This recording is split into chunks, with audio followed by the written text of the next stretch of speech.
Marko-Leena tässä terve. Mä haen tällä hetkellä uutta työnantajaa, koska mun määräaikainen työsuhde on kohta päättymässä. No mä oon digitaalisen asiakaskokemuksen kehittäjä. Nykyisessä työssä on kasvattanut asiakastyytyväisyyttä mittaamisen, analysoinnin ja raportoinnin kehittämisen avulla. No mitä mä sitten tällä hetkellä haen? Haen laajan vastuun asiantuntijatehtävää, johon voi kuulua myös esihenkilövastuuta.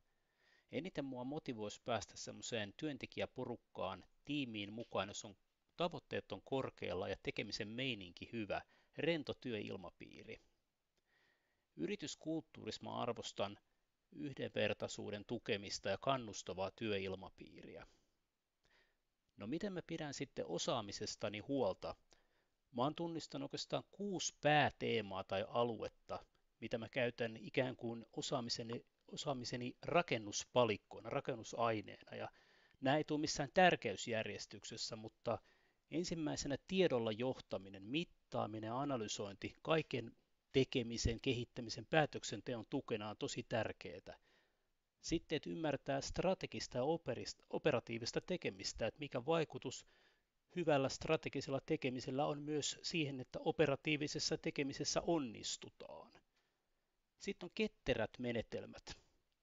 Se on tosi tärkeää, että pystytään saamaan niin kuin koko aika tuotoksia aikaan laadukkaasti ja siinä auttaa se, että on vuosikausia ollut erilaisissa rooleissa ketterää kehittämistä tekemässä. Välillä on ollut onnistumisia, välillä virheitä ja epäonnistumisia ja niistä olen kyllä oppinut. No, tekoälyn kehittyminen ja kehittäminen on yksi asia, missä on aika noviisi, mutta siinä koko aika taidot kasvaa.